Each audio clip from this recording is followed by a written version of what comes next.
مادی دنیا 43۔ میرے پاس ایک خیال تھا جسے میں شیئر کرنا چاہتا تھا۔ دنیاوی کامیابی کو شہرت، قسمت، اختیار، خاندان، دوستوں اور کیریئر میں تقسیم کیا جا سکتا ہے۔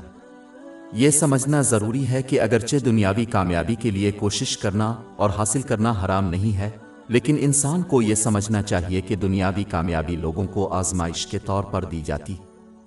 عام طور پر دنیاوی کامیابی حاصل کرنے کے بعد 4 راستے ایسے ہیں جن میں سے کوئی انتخاب کر سکتا ہے، جو اس بات کا تعین کرتا ہے کہ آیا وہ امتحان پاس کرتے ہیں نہیں۔ پہلا راستہ یہ ہے کہ ایک اچھا کیریئر جیسی دنیاوی کامیابی حاصل کرنے کے بعد ایک مسلمان اپنے کیریئر میں خود کو کھو دیتا ہے اور اپنے کیریئر میں ترقی کو سب سے زیادہ ترجیح دیتا ہے۔ وہ پیسہ کمانے کے بارے میں کم پریشان ہے اور اپنے کیریئر میں آگے بڑھنے پر زیادہ توجہ دیتے ہیں۔ اس قسم کے افراد عام ہیں جس کے تحت وہ خوشی سے کم تنخواہ والے کے لیے زیادہ تنخواہ ترک کر دیتے ہیں، صرف اس لیے کہ مؤخر الذکر کے پاس اپنے کیریئر میں ترقی کے زیادہ مواقع ہوتے ہیں۔ ان کا ارادہ اور کوشش انہیں اس دنیا میں سکون حاصل کرنے اور عملی طور پر قیامت کے دن کی تیاری سے غافل کر دیتی ہے، جس میں ان نعمتوں کو استعمال کرنا شامل ہے جو اللہ تعالیٰ کو راضی کرنے کے لیے دی گئی ہیں، جیسا کہ قرآن کریم اور روایات میں بیان کیا گیا ہے۔ حضور نبی اکرم صلی اللہ علیہ وآلہ وسلم۔ دنیاوی کامیابی حاصل کرنے کے بعد دوسرا راستہ جس کا انتخاب کیا جا سکتا ہے وہ یہ ہے کہ زیادہ سے زیادہ دولت حاصل کرنے میں خود کو کھونا، جیسے اپنے کاروبار کو بڑھانا اور مالی مواقع میں سرمایہ کاری کرنا۔ یہ شخص اپنے کیریئر میں آگے بڑھنے اور اپنی دولت خرچ کرنے سے کم پریشان ہوتا ہے، لیکن صرف زیادہ دولت کمانے کی فکر کرتا ہے۔ ان کی نیت اور کوشش انہیں ذہنی سکون حاصل کرنے اور عملی طور پر قیامت کے دن کے لیے تیاری کرنے سے روکتی ہے، جس میں ان نعمتوں کو استعمال کرنا شامل ہے جو اللہ تعالیٰ کی رضامندی کے لیے دی گئی ہے۔ دنیاوی کامیابی ملنے کے بعد تیسرا راستہ وہ اختیار کر سکتا ہے جب کوئی شخص اپنی حاصل کردہ دنیاوی کامیابیوں جیسے دولت اور شہرت سے لطف اندوز ہونے میں مگن ہو جائے۔ انہوں نے دنیاوی کامیابی حاصل کرنے کے لیے سخت محنت کی اور اس لیے اس سے لطف اندوز ہونے کا حقدار محسوس کیا۔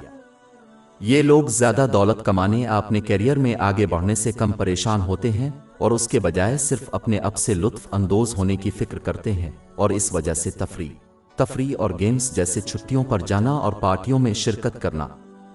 ان کی نیت اور کوشش انہیں ذہنی سکون حاصل کرنے اور عملی طور پر قیامت کے دن کے لیے تیاری کرنے سے روکتی ہے، جس میں ان نعمتوں کو استعمال کرنا شامل ہے جو اللہ تعالیٰ کی رضامندی کے لیے دی گئی ہے۔ یہ 3 راستے انسان کو دنیاوی کامیابی کے امتحان میں ناکامی کا باعث بنتے ہیں، خواہ وہ حلال پر ہی کیوں نہ ہو، کیونکہ یہ چیزیں دنیا کی کامیابی کی وجہ نہیں تھیں۔ آخری اور صحیح راستہ وہ منتخب کر سکتا ہے جب انہیں دنیاوی کامیابی حاصل ہو جائے تو وہ اس کامیابی کو استعمال کرتے ہیں، جیسے کہ دولت، اللہ تعالیٰ کو خوش کرنے کے طریقوں میں، جیسا کہ قرآن پاک اور رسول اللہ صلی اللہ علیہ وسلم کی روایات میں بیان کیا گیا ہے، اور اس پر درود ہو۔ اس کے ذریعے وہ اپنی دنیاوی کامیابی کا امتحان پاس کرتے ہیں اور ذہنی اور جسمانی سکون حاصل کرتے ہیں۔ وہ ایک آرام دہ زندگی گزارنے کے لیے اپنی دنیاوی کامیابیوں کو استعمال کرنے کے درمیان ایک اچھا توازن حاصل کرتے ہیں، لیکن ضرورت سے زیادہ فضول خرچی اور اسراف سے بچتے ہیں۔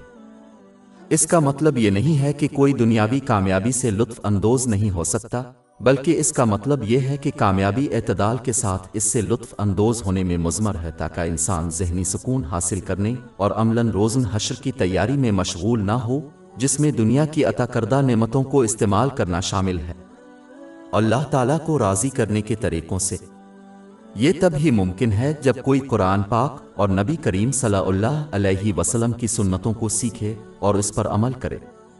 یہ اس کے لیے ممکن نہیں ہے جو دنیاوی کامیابی ملنے کے بعد زیر بحث پہلے 3 راستوں میں سے کسی ایک کا انتخاب کرے۔ ہماری ویب سائٹ www.sheikhpod.com پر 400 سے زیادہ مفت ebooks, audio books, infographics, podcast اور بلاگ دستیاب ہے۔